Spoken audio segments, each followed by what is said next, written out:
একটি ট্র্যাপিজিয়াম অঙ্কন করো যার সমান্তরাল বাহুতে যথাক্রমে 6 সেন্টিমিটার 5 সেন্টিমিটার এবং সমান্তরাল বাহুর মধ্যবর্তী দূরত্ব 3.5 সেন্টিমিটার এবং একটি কোণ 70 ডিগ্রি। এই সুনির্দিষ্ট ট্র্যাপিজিয়ামটি অঙ্কন করতে হবে।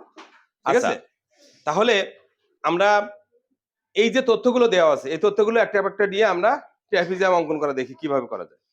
প্রথমত তোমাকে 5 সেন্টিমিটার বা 6 সেন্টিমিটার একটা রেখা নিতে হবে। এখানে আমি আগে চিন্তা করবো যে কিভাবে আঁকবো। মনে করেন এরকম 6 সেন্টিমিটার নিব, নেওয়ার পরে এখানে 70 ডিগ্রি কোণ আঁকবো, তারপরে এখান থেকে একটা উচ্চতা নিব যেখান থেকে 3.5 সেন্টিমিটার হবে, এখানে একটা চিহ্নিত করব, এই রেখার সমান্তরাল এখানে রেখাটা আনবো, এখান দিয়ে আমি 5 সেন্টিমিটার কেটে নিব, তারপরে এটা যোগ করব। এই কাজগুলো আমরা ধারাবাহিকভাবে করব, বুঝছো? তো প্রথম কাজ হচ্ছে 6 সেন্টিমিটার একটি রেখা অংশ নেওয়া। তো 6 সেন্টিমিটার নিতে গেলে আমাকে সবসময় 0 থেকে শুরু করে 6 পর্যন্ত নিলে 6 সেন্টিমিটার হবে। মনে করি এটা 6 সেন্টিমিটার রেখা অংশ, ঠিক আছে? এরপরে এখানে কোণ আঁকতে হবে 70 ডিগ্রি কোণ। এরপর আমাকে এখানে 70 ডিগ্রি কোণ আঁকতে হবে। দেখো এখানে যেখানে 70 আছে এখানে একটা চিহ্নিত করব, এরপর এটা আমার 70 ডিগ্রি কোণ হলো।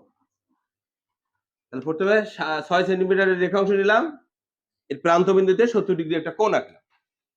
এখন এরকম একটা সমান্তরাল সরলরেখা আঁকতে হবে না, নির্দিষ্ট দূরত্ব, সেই দূরত্বটা আগে নিতে হবে।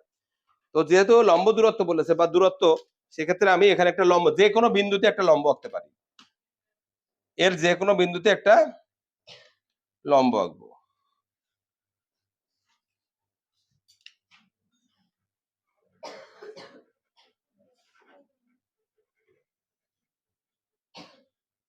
একটা লম্ব এঁকেছি, যে কোনো বিন্দুতে একটা লম্ব আঁকবো। এবার এখান দিয়ে আমি 3.5 সেন্টিমিটার 3.5 সেন্টিমিটার কেটে নিব। এরকম ভাবে ধরবো, জিরোতে ধরবো এবং 3.5 যেখানে আসবে সেখানে একটা চিহ্নিত করবো। এই ঠিক আছে, এবারের কাজ কি, এই রেখার সমান্তরাল একটা রেখা এখান দিয়ে নিতে হবে। তার জন্য কি করতে হবে, দেখো যে রেখা সমান্তরাল সেই রেখার সঙ্গে এটাকে এভাবে সেট করতে হবে। এই বাকিটা এই সাইডে এরকম ভাবে সাপোর্ট দিতে হবে, দেখছো? এরপরে কি করব, এইটাকে চেপে ধরবো আর এইটা উপরের দিকে এরকম ঠেলে দিয়ে ওই বিন্দুতে নিয়ে যাব যেখানে আমি 3.5 সেন্টিমিটার চিহ্নিত করেছিলাম। এবার এখান থেকে শুরু করে একটা রেখা অংশ নিব। এই রেখা অংশটার দৈর্ঘ্য কিন্তু আমি পরে মেপে নিব, ঠিক আছে?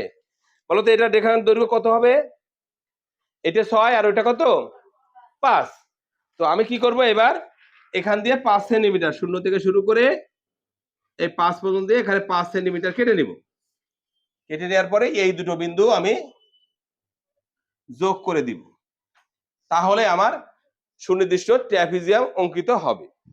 এবং এই পরিমাপগুলো লিখে দিব, এটা 6 সেন্টিমিটার, এটা 5 সেন্টিমিটার, এটা 3.5 সেন্টিমিটার, এটা 70 ডিগ্রি এবং ক খ গ ঘ চিত্রে ক খ গ ঘ নির্দিষ্ট ট্র্যাপিজিয়াম অঙ্কিত হলো। বুঝছি কিনা? আগে আমরা যখন পরীক্ষা দিয়েছিলাম, মনে করো বার্ষিক পরীক্ষা বা অন্য পরীক্ষায়, সেখানে আমাদের অপশন ছিল 2টা থেকে একটা অ্যান্সার করতে হতো বা 3টে থেকে 2টো অ্যান্সার করতে হতো। বাট বৃত্তি পরীক্ষার ক্ষেত্রে কিন্তু অপশন নাই, যেটা দিবে সেটাই করতে হবে। তোমাকে ট্র্যাপিজিয়াম দিয়ে ট্র্যাপিজিয়ামে করতে হবে, তাই স্কিপ করার কোনো স্কোপ নাই। কিন্তু ট্র্যাপিজিয়াম স্কিপ করে যাব যে এটা আমি বাদ দিয়ে অন্যগুলো পড়লাম, যেহেতু অপশন নাই, এটাও তোমাকে পড়তে হবে এবং এই সুনির্দিষ্ট ট্র্যাপিজিয়াম অঙ্কন করা শিখতে হবে, তারপর বৈশিষ্ট্যগুলো শিখতে হবে। ট্র্যাপিজিয়াম অঙ্কন এবং এর বৈশিষ্ট্য দিয়েও আমরা প্রশ্ন পেতে পারি, তার জন্য আমার প্রিপারেশনে থাকতে হবে। এটা বুঝছি? বুঝছো? তাহলে আমরা আজকে শিখলাম ট্র্যাপিজিয়ামের আদ্যপন্ত, ট্র্যাপিজিয়াম কাকে বলে, ট্র্যাপিজিয়াম কিভাবে অঙ্কন করতে হয় এবং ট্র্যাপিজিয়ামের বৈশিষ্ট্য। বুঝছো?